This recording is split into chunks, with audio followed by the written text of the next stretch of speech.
We have seen a lot of crazy weather in parts of Middle Tennessee and Southern Kentucky, but thankfully we're not going to see any tornadoes, or we haven't seen any tornadoes over the past couple of days, at least for the past couple of days. But Robert here has a very crazy story here about an EF3 tornado.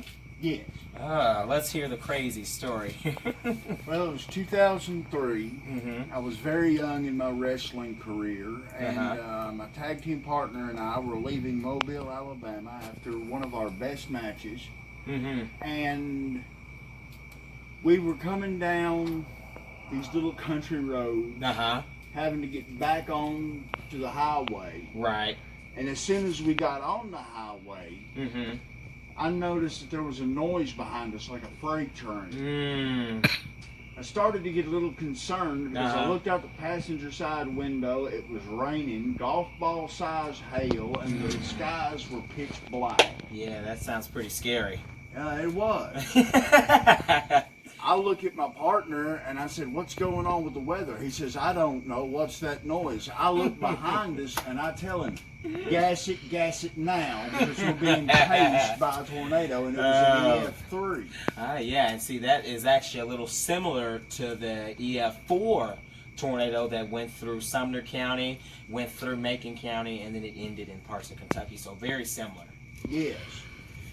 And we had to pull over and seek shelter in a ditch wearing hard hats to protect our heads from the hail. And I remembered that lesson from my elementary school days. Yeah.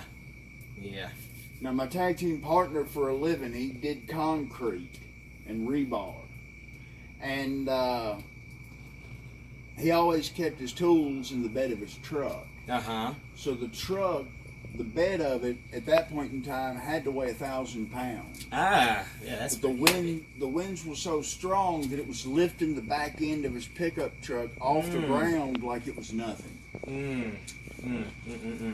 Yeah, that is pretty scary. All right, I got a couple of questions for you.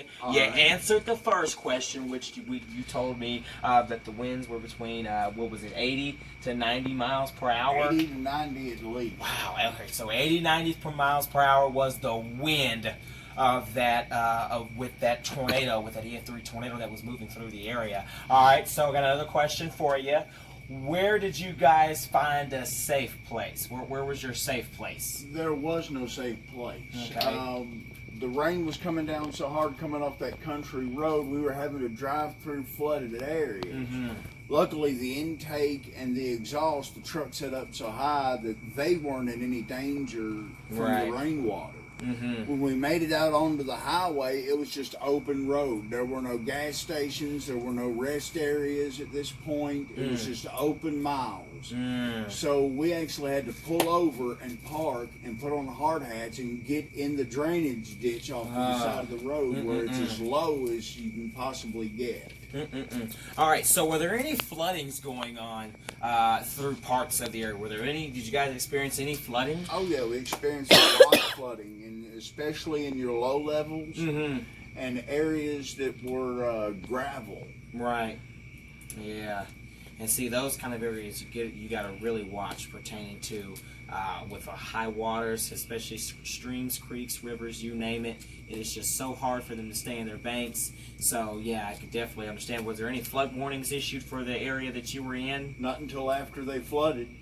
Alright, that's funny. Alright, well, thankfully things will be much quieter as we get into the overnight hours. Now, keep in mind, the ground is so saturated. So, Robert, a little bit of a competition here between your area and what's happening here in Middle Tennessee and Southern Kentucky right now, where the ground is just so saturated right now. And where it rained the heaviest, and so that may set the stage for some patchy fog. Now, some of that may be widespread, but especially in some of those low-lying areas, what we're really going to be watching out for. 69 degrees is what will help you out the door tomorrow morning, and it's going to be another hot and steamy Friday across Middle Tennessee and Southern Kentucky. 92 will be your high temperature for your Friday afternoon, and there will be a few more afternoon pop pop-up storms and for pop-up storms, but keep in mind they won't be as widespread as to what we had seen Wednesday night and also what we've seen Thursday afternoon. We will keep the trend going through the weekend. Now, unfortunately, our next widespread rain and storm event looks to be Wednesday and 4th of July of next week.